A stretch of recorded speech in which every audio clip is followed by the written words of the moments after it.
यत्र यत्र रघुनाथ कीर्तनम तत्र तत्र कृत मस्तकांजलिम भाष्पवारी परिपूर्ण लोचनम मारुतिम नमत राष्ट्रकांतकम। अर्थात जहाँ जहाँ भगवान श्री रघुनाथ का संकीर्तन होता है वहाँ मारुति नंदन शरणागत मस्तक, जुड़े हुए हस्त कमल और नेत्रों में भावपूर्ण आनंद अश्रु के साथ उपस्थित होते हैं।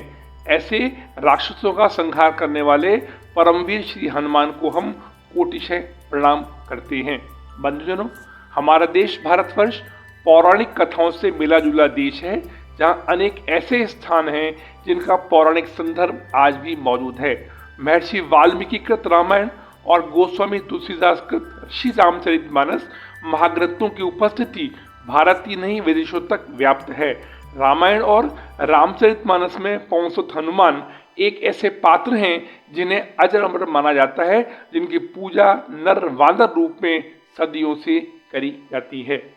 आज के सत्र में हम पूर्ण विश्व में इकलौते सबसे अलग दिखने वाले एक ऐसे हनुमान देवस्थान की जानकारी साझा करने जा रहे हैं, जहां ब्रह्मचारी मारुति नंदन की स्त्री रूप अर्थात देवी रूप में श्रृंगार पूजा होती है, जिसको सुनकर आश्चर्य होना स्वाभाविक है।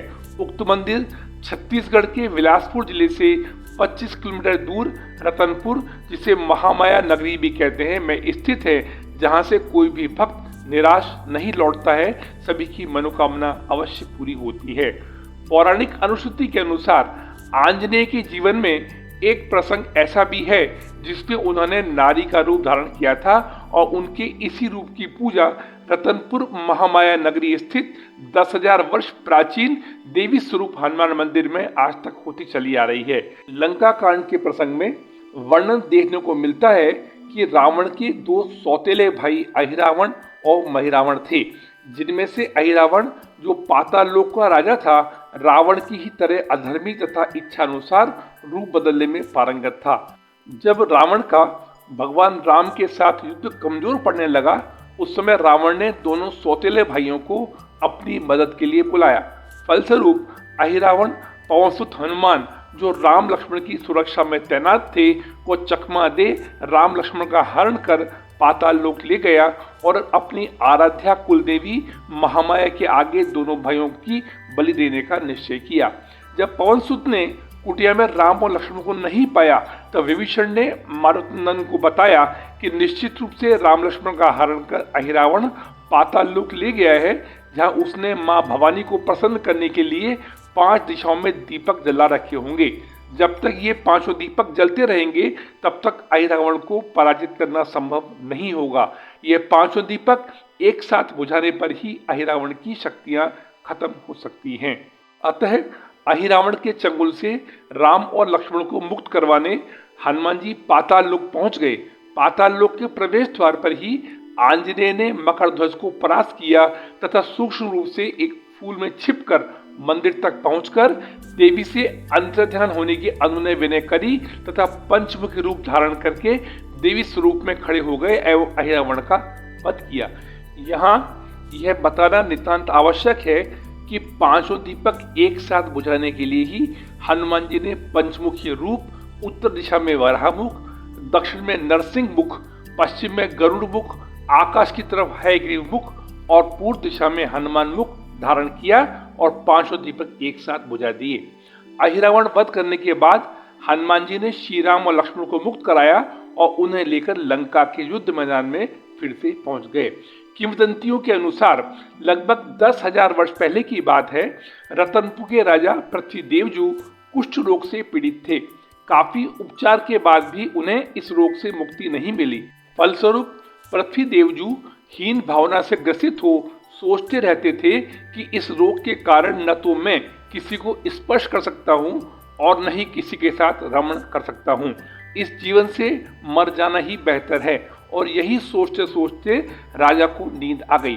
राजा ने स्वप्न में देखा कि मारुति नंदन देवी के रूप व दिव्य मंगलमयी लंगूर छवि में अष्ट श्रृंगार युक्त राजा के समक्ष प्रकट हुए, जिनके कानों में भव्य कुंडल, माथे पर सुंदर मुकुटमाला, एक हाथ में लड्डू की थाली तथा दूसरे हाथ में राम मुद्रा अंकित थी।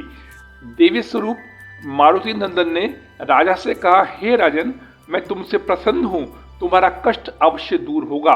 तुम मंदिर का निर्माण करवाकर उसमें मुझे स्थापित करो। मंदिर के पीछे तालाब खुदवाकर उसमें स्नान करो और मेरी विधिवत पूजा करो, तुम्हारे कुष्ठ रोग का नाश हो जाएगा। बंधुजनों, हमारी आपसे सविनय निवेदन है, कृपा कर सच्चे सनातनी होने के नाते कमेंट बॉक्स में ओम हनुमते नमः अवश्य लिखकर सनातन धर्म को पुष्ट करने की दिशा में अपना योगदान प्रदान कर कृतार्थ करें।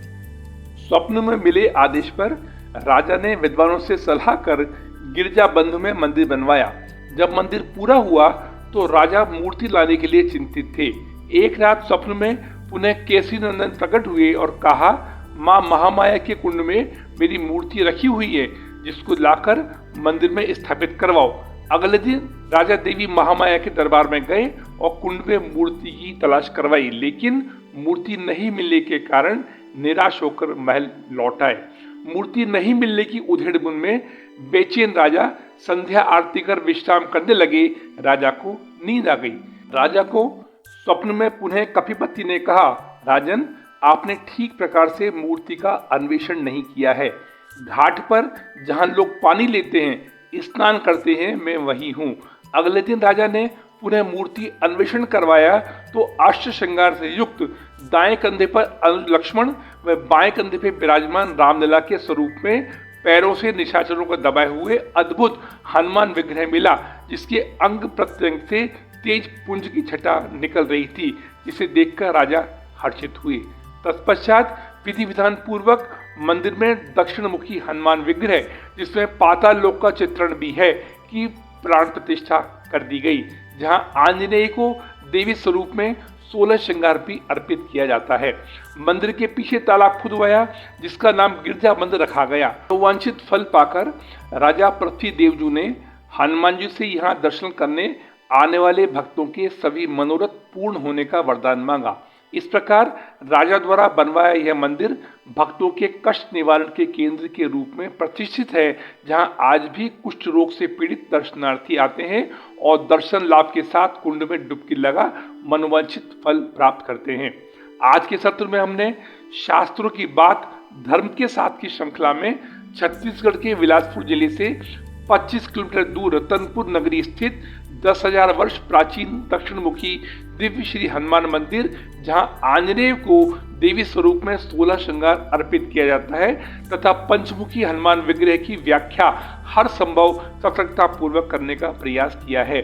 फिर भी अगर भूल रही हो तो हम मारुति नंदन के श्री चरणों में नतमस्तक नमन करते हुए अपनी वाणी को विराम देने के लिए क्षमा प्रार्थी हैं। अतः अगले सत्र में मिलने की जिज्ञासा के साथ ओम हनुमते नमः। धन्यवाद।